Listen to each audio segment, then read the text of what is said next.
Hello friends, SV classes में आप सभी का स्वागत है। और आज हम फाइलम प्रोटोज़ोआ में पढ़ेंगे फाइलम प्रोटोज़ोआ के कुछ बेसिक कैरेक्टर्स और कुछ स्पेसिफिक कैरेक्टर्स। तो स्टार्ट करते हैं। फाइलम प्रोटोज़ोआ जो कि दो वर्ड से मिलके बना हुआ है, प्रोटोज़ एंड जून। इसका अर्थ है, प्रोटोज़ का अर्थ है प्रथम और जून का अर्थ है जंतु।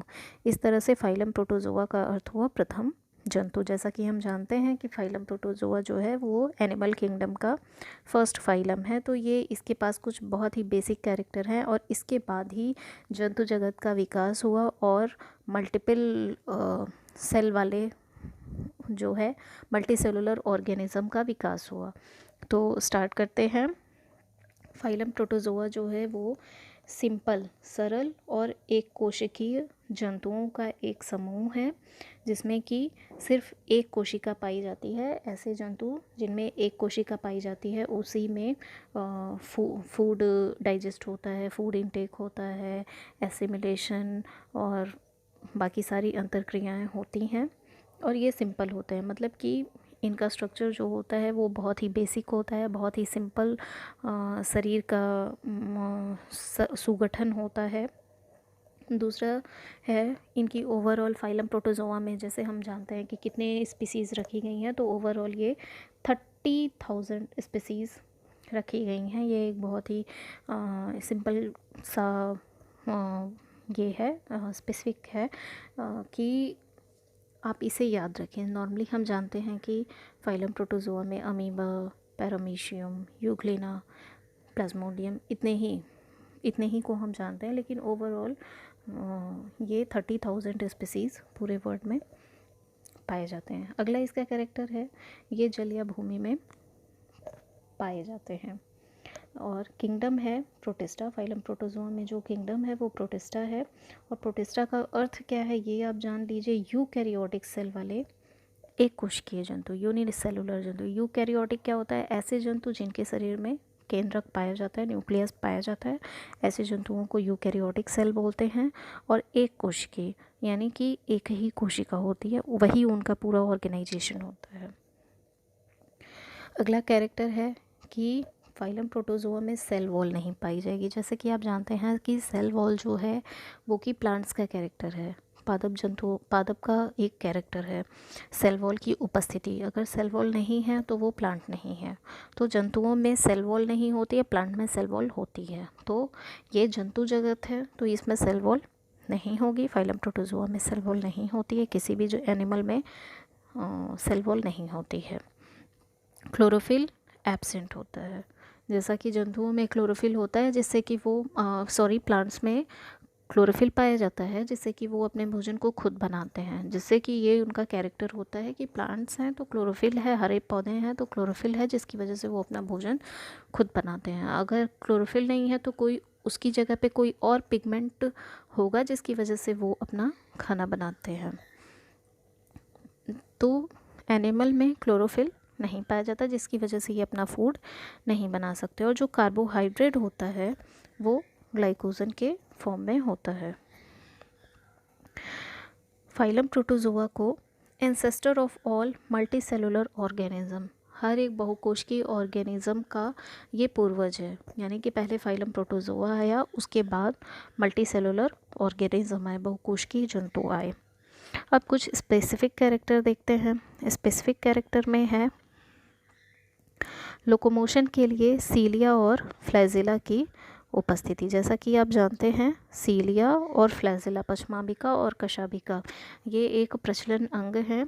और अमीबा में ये प्रचलन अंग स्यूडोपोडिया या कोटपाद के रूप में होता है। सीलिया जो होता है वो पैरामीशियम में होता है और फ्लैजिला जो होता है वो यूग्लिना में होता है। सीलिया और फ्लैजिला में अंतर क्या है? सीलिया, कई सीलिया पाए जाते हैं ऑर्गेनिज्म की बॉडी पे, जैसे कि पैरामीशियम पे उसके पूरे शरीर पे फ्लैजिला सीलिया पाए जाते हैं जिससे कि वो पूरा ढका होता है।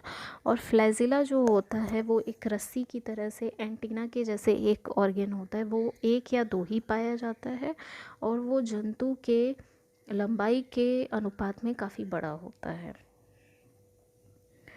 और जो स्यूडोपोडिया होता है वो प्रचलन अंग भी है, लोकोमोटरी ऑर्गन भी है, और वो शिकार को पकड़ने के लिए भी उपयोजित होता है। अगला कैरेक्टर है ऑस्मो रेगुलेशन।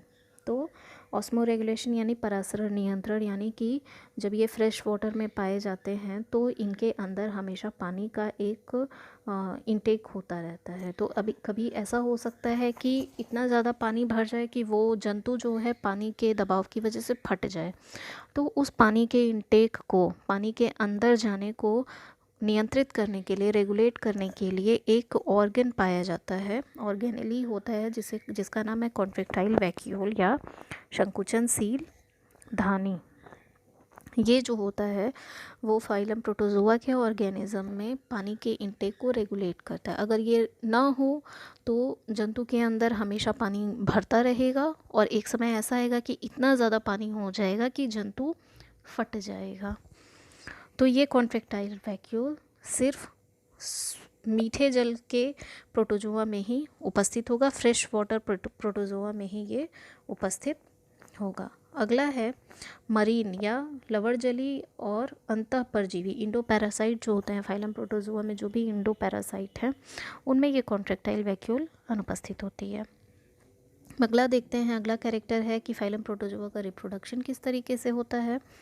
बाकी ऑर्गन्स तो नहीं पाए जाते हैं, जो भी चीज़ें होती हैं वो एक यूनिसेल, एक सिंगल कोशिका में होती हैं, तो बाकी चीज़ें नहीं होती। डाइजेशन वगैरह के लिए कुछ ऐसा स्पेसिफिक ऑर्गन नहीं होता है, तो हम सिर्फ लोकोमोटरी ऑर्गन और रिप्रोडक्शन की ही बात करेंगे। रिप्रोडक्शन के लिए कि ये अपने मेंबर को, अपनी संख्या को कैसे बढ़ाते हैं, तो इनमें दो तरीके का रिप्रोडक्शन है। पहला है एसेक्सुअल रिप्रोडक्शन, जिसमें कि दो टाइप है, बाइनरी फिजन द्विखंडन और बहुखंडन विभाजन मल्टीपल फिजन।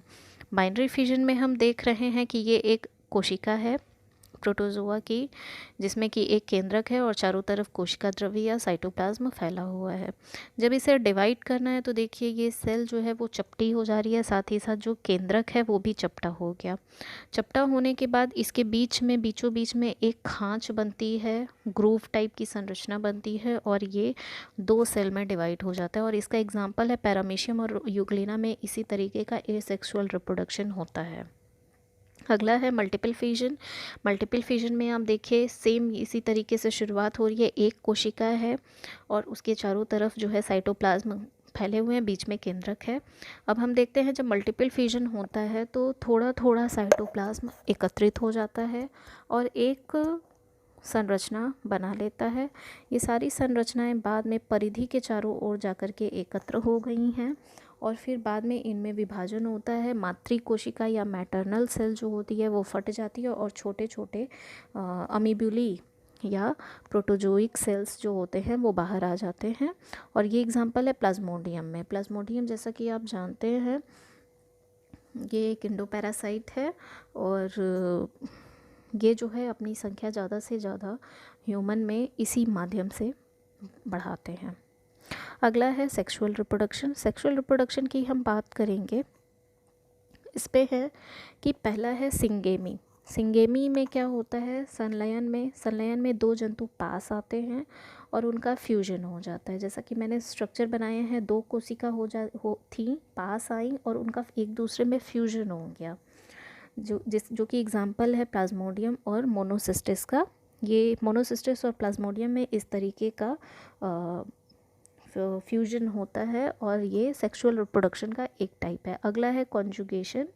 कॉन्जुगेशन में दो जंतु कुछ समय के लिए पास आते हैं और उनके बीच में सिर्फ और सिर्फ आनुवंशिक पदार्थ का एक्सचेंज होता है और इस प्रकार का जो प्रजनन है, रिप्रोडक्शन है, यह पैरामीशियम में और अन्य सिलिएट्स में पाया जाता है। अगला है हम पढ़ेंगे एंटमीबा हिस्टोलेटिका। ये एंटमीबा हिस्टोलेटिका मैं आपको बता दूं कि ये एक पैरासाइट है, इंडो पैरासाइट है, जिसके बारे में हमें जानना है। और ये मनुष्य की बड़ी आंत में पाया जाता है। दूसरा इसका कैरेक्टर है कि यह एक हानिकारक परजीवी है, यानी कि ये एक इंडो पैरासाइट है जो हमारे शरीर में पाई जाती है और ये हमें हानि पहुंचाती है। रोग क्या उत्पन्न करती है, ये पेचिश रोग उत्पन्न करती है और इसका लक्षण है पेट में दर्द, मरोड़ और मल के साथ खून। अगला एनिमल है फाइलम प्रोटोजोआ में इम्पॉर्टेंट यूग्लेना। यूग्लेना है, ये जहाँ भी पाए जाते हैं, जो भी फ्रेश वाटर में ये पाए जा रहे हैं, वहाँ पे ये हरे रंग की परत बना देते हैं। और हरे रंग की परत ये क्यों बनाते हैं? क्योंकि इनके शरीर में क्लोरोफिल उपस्थित होता है। क्लोरोफिल उपस्थित होने की वजह से ये अपना फूड स्वयं बनाते हैं। तो अभी मैंने इसके जस्ट पहले बताया कि फाइलम प्रोटोजोआ में क्लोरोफिल नहीं पाया जाता है, जबकि यूग्लेना ही एक ऐसा एनिमल है फाइलम प्रोटोजोआ में जिसमें कि क्लोरोफिल पाया जाता है, जिसकी वजह से ये अपना फूड खुद सिंथेसिस करते हैं। फोटोसिंथेसिस की प्रोसेस होती है इसमें, और ये अपना फूड स्वयं बनाते हैं। इसलिए इन्हें पौधे तथा जंतु के बीच की कनेक्टिंग लिंक कहा गया है। ये एक बहुत इंपॉर्टेंट क्वेश्चन है, इसे आप नोट कर लीजिएगा कि यूग्लेना जो है वो पौधे और जंतु के बीच की संयोजक कड़ी या कनेक्टिंग लिंक है। नेक्स्ट है पैरामीशियम का है। पैरामीशियम का आकार देखिए, बिल्कुल ये चप्पल के आकार का है। और ये जो साइड में छोटे छोटे स्ट्रक्चर आपको दिख रहे हैं, ये जो है सीलिया है, जो कि पैरामीशियम की पूरी बॉडी पे फैले होते हैं। और ये प्रचलन अंग हैं। सीलिया जो होता है वो पैरामीशियम का प्रचलन अंग है। और सीलिया की साइज़ जंतु के कंपैरिजन में बहुत छोटी होती है और इनकी संख्या बहुत ज़्यादा होती है। और ये जो पानी के बहाव हैं उसको काटने के लिए प्रयोग होते हैं। बिल्कुल जैसे मछली अपने पंखों के द्वारा जो है पानी के धारा को काट करके आगे बढ़ती है, वैसे ही ये सीलिया भी पानी की धारा को काट के आगे की ओर बढ़ता है। तो ये आज हमारा टॉपिक था फाइलम प्रोटोजोआ का बेसिक और कुछ स्पेसिफिक कैरेक्टर्स। और मुझे उम्मीद है कि आपको मेरा ये फर्स्ट एपिसोड बहुत पसंद आया होगा। अगर आपको ये पसंद आया तो प्लीज़ इसे लाइक करिए, शेयर करिए और सब्सक्राइब करिए। इसी के साथ मैं अब नेक्स्ट टॉपिक दूंगी कि हम स्पेसिफिक करेंगे अमीबा के प्रचलन की विधियाँ, जिसमें कि मैं अमीबा के प्रचलन की क्या क्या विधियां हैं, 7-8 विधियां हैं जिसे कि मैं डिस्क्राइब करूंगी। तो उम्मीद है मुझे कि आपको मेरा ये कार्यक्रम बहुत अच्छा लगा होगा। तो प्लीज़ इसे सब्सक्राइब ज़रूर करें। Thank you.